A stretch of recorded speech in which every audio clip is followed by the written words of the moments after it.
Analysis of financial statement, क्या आप exam में छोड़ने वाले हैं ऑप्शन में? अगर हां तो रुक जाइए, ये वीडियो पूरा देखिए। इसके साथ हमने और 2 वीडियो रिकॉर्ड किए हैं, देख लीजिए कितना आसान चैप्टर है। Don't take risk of leaving this chapter in option. पूरा वीडियो जरूर देखिए, एकदम इजीली एक्सप्लेन करूंगा, समझ में आ जाएगा। रिस्क लेने की कोई जरूरत नहीं है, सिर्फ 10 मिनट आपको ध्यान से सुनना होगा। बच्चों, हमने पास्ट पेपर सॉल्यूशन का एक कोर्स बनाया है जिसका लिंक मैं डिस्क्रिप्शन में दे रहा हूं। उसमें 2014 से लेके 2023 तक हर एक चैप्टर का जो सॉल्यूशन है वो वीडियो फॉर्मेट में बनाया है।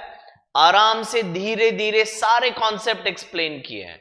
हर एक चैप्टर का, हर एक क्वेश्चन का, हर एक वीडियो आपको उस कोर्स में मिलेगा। सिर्फ 1000 रुपीज का कोर्स है। कुछ दिनों के लिए उस पर 300 का डिस्काउंट ऑफर है। 700 में आप उसे परचेज कर सकते हैं, अकाउंट्स में एक्सपर्ट हो सकते हैं। तो 1 मिनट के लिए रुक जाइए, लिंक पे जाइए, ऐप डाउनलोड करिए, कोर्स परचेज करिए, दोस्तों के साथ शेयर करिए। मार्च 22 का फाइनेंशियल स्टेटमेंट का ये सॉल्यूशन हम सीखेंगे इस वीडियो में। Following is the balance sheet of Param company as on March 19 and March 20। तो 2 बैलेंस शीट दिया है, एक मार्च 19 का और एक उसके बाद के साल का मार्च 2020 का। लायबिलिटीज है और एसेट्स है। You are required to prepare comparative balance sheet. Comparison के बिना तो इंसान जी नहीं सकता है। हम हर स्टेज पे, हर स्टेप पे कंपैरिजन करते रहते हैं। तो यहां पे हमें कंपैरिजन अपने आप के साथ करना है, किसी और के साथ नहीं। मेरा आज और मेरा कल यानी 1 साल पहले की बात को कंपेयर करके हमें देखना है कि क्या चेंज हुआ है, क्या बढ़ा है, क्या कम हुआ है, एंड वो कितने परसेंट से बढ़ा है और कितने परसेंट से कम हुआ है। यही है कंपैरेटिव बैलेंस शीट। तो सीखते हैं। इसमें 2 काम करने पड़ेंगे। एक तो ये हमारा फॉर्मेट है, कंपैरेटिव बैलेंस शीट। कंपनी का नाम लिख देते हैं पहले, इन द बुक्स ऑफ परम लिमिटेड। ये जो 1 नंबर मैंने लिखा है उधर हम लिख देंगे एज ऑन 31/3/19 और इधर हम लिखने वाले हैं एज ऑन 31/3/20। तो कंपैरेटिव बैलेंस शीट, कंपैरिजन करेंगे करंट ईयर और लास्ट ईयर, उसका कंपैरिजन हर एक चीज में हम करते जाएंगे। वर्टिकल फॉर्मेट भी बनाना पड़ेगा। ये जो फॉर्मेट है बेटा, ये जो फॉर्मेट है ये हॉरिजॉन्टल फॉर्मेट बोला जाता है इसको हमें कन्वर्ट करना पड़ेगा वर्टिकल फॉर्मेट में। और उसके बाद जो 2 कॉलम्स हमने बनाए हैं, ये जो 2 कॉलम्स, उसको फिल करना पड़ेगा। 1 सेकेंड दीजिएगा, जरा पेज आगे पीछे हो गया है, उसको ऊपर ले लेते हैं। Good, that's it. तो 1 बाय 1 काम करते हैं। पहले हम इधर लिखते हैं, ये हो गया हमारा, एक लाइन हमने ड्रॉ कर दिया, हेडिंग, ठीक है। अब हम फर्स्ट पार्ट लिखते हैं, सोर्सेस ऑफ फंड्स। बेटा इसमें 2 काम हो रहे हैं। इसमें आप वर्टिकल बैलेंस शीट कैसे बनाते हैं वो भी सीख रहे हो, और साथ में कंपैरेटिव कैसे बनाते हैं वो भी सीख रहे हो। तो 1 तीर 2 निशान। सोर्सेज ऑफ फंड्स का क्या मतलब होता है? सर सिंपल है, सोर्सेज ऑफ फंड्स का मतलब होता है कि ये कंपनी ने, परम कंपनी ने बिजनेस करने के लिए पैसे कहां से सोर्स किए, कहां से जनरेट किए हैं। तो यहां पे वर्टिकल बैलेंस शीट में लायबिलिटीज, एसेट, ऐसे टेक्निकल जार्गन वाले वर्ड्स यूज नहीं किए जाते। ये सिंपल मतलब है, सोर्सेज ऑफ फंड्स, पैसे कहां से आए। ओके, तो पैसे कहां से आए? तो एक पैसे आए शेयर कैपिटल से और दूसरे पैसे आए बिजनेस करके, जो प्रॉफिट है उसको हमने जमा करके रखा है, कॉल्ड रिजर्व्स एंड सरप्लस। तो इसको एक टेक्निकल नाम से पुकारा जाता है, called owner's fund. Owner's fund, owner कौन है भाई? सर ओनर शेयर होल्डर है, तो इसमें पहला नंबर आएगा शेयर कैपिटल और दूसरे नंबर पे आएगा रिजर्व्स एंड सरप्लस। तो जो क्वेश्चन में दिया है सिर्फ उसी को कॉपी करना है। 250 एंड 370 ये है share capital 2,50,000 and 3,70,000। Reserves and surplus है 60,000 एंड 1 लाख। 60,000 एंड 1 लाख। इन दोनों का टोटल मैं कर दूंगा और वो टोटल है 3,10,000 और 4,70,000। ये हो गया मेरा ए का टोटल, ए यानी ओनर्स फंड। अब जनरली क्वेश्चन में बोरोड फंड भी होता है। बोरोड फंड, बोरोड फंड यानी हम बैंक से लोन लेते हैं, डिबेंचर्स इश्यू करते हैं पब्लिक को। ये जो कंपनी है बहुत तगड़ी कंपनी है। तगड़ी कंपनी मतलब किसी से उधार लेने का मानती ही नहीं है, तो उन्होंने लोन किसी से नहीं लिया है, यानी कि बोरोड फंड कुछ भी नहीं आएगा, शून्य, जीरो। तो अगर होता तो हम लिखते। अब ये बैलेंस शीट का टोटल आ गया, बी तो है नहीं, सॉरी, तो ये हो गया ए प्लस बी। ए प्लस बी आपका हो गया 3,10,000 एंड 4,70,000। ठीक है, ये एक पार्ट हुआ जहां पे हमने लायबिलिटी साइड बना लिया। नाम लायबिलिटी नहीं है, नाम है सोर्सेज ऑफ फंड्स, पैसे कहां से आए। तो ये वर्टिकल बैलेंस शीट का एक पार्ट हो गया। अब दूसरा पार्ट है, ये जो थर्ड कॉलम है उधर हमने लिखा है एब्सोल्यूट चेंज। एब्सोल्यूट चेंज का मतलब क्या था और क्या हो गया, क्या था और क्या हो गया। तो 250 था, 370 हो गया, तो कितने से चेंज हुआ? सर 1,20,000 से चेंज हुआ, इंक्रीज हुआ। ये 60 का 1 लाख हो गया है, तो ये क्या हो गया? सर ये 40,000 से इंक्रीज हो गया। ठीक है, तो अब टोटल अगर हम देखें तो टोटल 1,60,000 से इंक्रीज हो गया, 120 एंड 40, तो 1,60,000 से इंक्रीज हो गया। और वही चीज मैं इधर एंड में भी लिख दूंगा 1,60,000। ये लास्ट का कॉलम क्या होता है, कैसे कैलकुलेट करते हैं, थोड़ा धीरज रखिए, इंपॉर्टेंट पार्ट है, लास्ट में कराऊंगा। अब मैं second part of balance sheet बना रहा हूं, इधर भी आपको हेडिंग्स लिखना है जो मैं रिपीट नहीं कर रहा हूं। तो सेकेंड पार्ट है application of funds. Application of funds, again word यहां पे एसेट नहीं लिखते हैं। क्यों नहीं लिखते हैं? क्योंकि ये वर्ड किसी भी इंसान को समझ में आ जाएगा। एप्लीकेशन ऑफ फंड्स का मतलब जो पैसे मैंने सोर्स किए थे वो मैंने कहां यूज किए। कहां यूज किए? तो मैंने प्लांट खरीदा, लैंड खरीदा। ये बात किसी को भी समझाना बहुत इजी है। एसेट वर्ड अगर बोलते हैं तो वो बहुत टेक्निकल वर्ड हो जाता है, सिर्फ कॉमर्स के बच्चों को ही पता चलता है, हमको भी मुश्किल से पता चलता है। तो इसीलिए वर्टिकल बैलेंस शीट बनाई जाती है जिसमें नॉन कॉमर्स स्टूडेंट भी समझ सके। ठीक है, तो अभी एप्लीकेशन ऑफ फंड्स में फिक्स्ड एसेट्स पहला पार्ट है फिक्स्ड एसेट्स।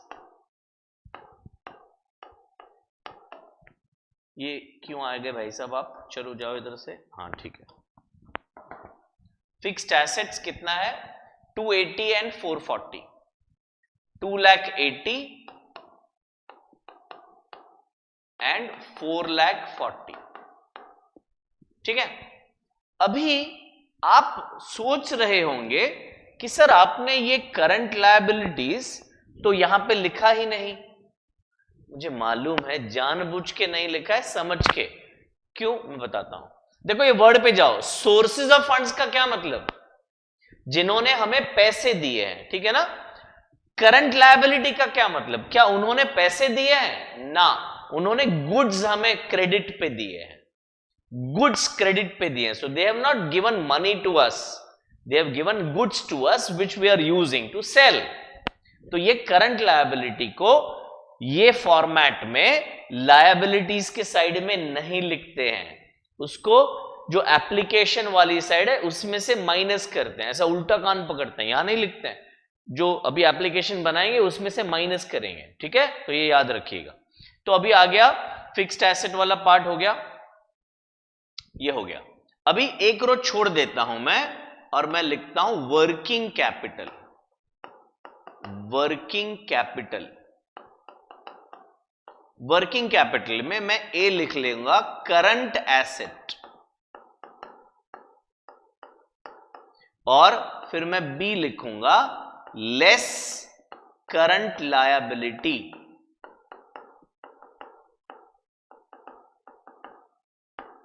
ओके, तो करंट एसेट कितना है 130 and 120, 1,30,000 and 1,20,000। Okay, current liability 1,90,000, ये है 1,00,000 और ये है 90। तो अभी हमें एब्सोल्यूट डिफरेंस निकालना है, यानी this figure minus this figure, 440 minus 280, तो ये हो गया आपका 1,60,000। हियर 120 माइनस 130, यानी ये हो गया -10,000। 90 माइनस 1,00,000, तो अगेन ये भी हो गया -10,000, ठीक है। ओके, अब क्या करना है सर, मैं बताता हूं, रुको। ये वर्किंग कैपिटल हमें कैलकुलेट करना है, current asset minus current liability, less लिखा है इधर, लेस। तो 130 माइनस 1,00,000 आ गया 30,000, और 120 माइनस 90 आ गया 30,000। इसको मैंने नाम दे दिया, इसको मैं नाम दे देता हूं सी, और इसको मैं नाम दे देता हूं डी। तो ये हो गया डी। अब मैं फंड्स एम्प्लॉयड ये वर्ड यूज कर रहा हूं, फंड्स एम्प्लॉयड, या दूसरा वर्ड हो सकता है फंड्स अप्लाइड, यानी मैंने जो फंड्स जनरेट किए थे ये वो कहां अप्लाई किए, कहां यूज किए। तो सर 280 फिक्स्ड एसेट में डाल दिए, 30 वर्किंग कैपिटल में डाल दिया, विच मीन्स इसका टोटल मिल गया मुझे 3,10,000, और ये 440 प्लस 30, इसका टोटल मुझे मिल गया 4,70,000। एंड ये जो डिफरेंस अगर मैं निकालूं इंक्रीज, तो ये हो गया 1,60,000, और इसका इंक्रीज हो गया 0। 30 और 30 सेम है, नो इंक्रीज नो डिक्रीज। तो ये मेरा एक कार्यक्रम हो गया सबसे इंपॉर्टेंट, जहां पे मैंने वर्टिकल बैलेंस शीट बना दी और उसके साथ साथ ये एब्सोल्यूट चेंज बना दिया। अब वाला जो पार्ट है वो थोड़ा सा टेक्निकल है, थोड़ा टाइम कंज्यूमिंग है। अगर एग्जाम में आप ये वाला पार्ट मिस भी कर देते हो तो मुश्किल से 2 मार्क आपके कम होंगे। मैं चाहता नहीं हूं कम हो, पर अगर छोड़ भी दोगे तो 0 नहीं मिलेगा भाई, 8 में से 6 मार्क तो मिल ही जाएंगे, 2 मार्क आपके जा सकते हैं। हम जाने नहीं देंगे, हम सिखाएंगे आपको। तो अब आपको क्या करना है, ये परसेंटेज चेंज निकालने के लिए आपको क्या करना है मैं बताता हूं। आपको ये 1,20,000 डिवाइड बाय 2,50,000 मल्टीप्लाइड बाय 100 करना है। क्या करना है, 1,20,000 divide by 2,50,000 into 100। Just to save time मैं कैलसी पे कर रहा हूं, 1,20,000 डिवाइड बाय 2,50,000 इंटू 100, तो ये आ गया 48। मैं रिक्वेस्ट करूंगा आपसे कि 2 डेसिमल में लिखो, 48.00, ठीक है। नेक्स्ट 40,000 डिवाइड बाय 60,000 इंटू 100, तो ये हो गया 66.67। क्या किया, थर्ड डिजिट जो है वो भी 6 है, तो सेकेंड डिजिट को एक नंबर से बढ़ा दिया, तो 66.67। इधर आ गया 1,60,000 डिवाइड बाय 3,10,000 मल्टीप्लाइड बाय 100, तो ये आ गया आपका 51.61। इनको ऐड नहीं कर सकते हो आप, ठीक है, यही रूल अप्लाई करना पड़ेगा, दिस अपॉन दिस।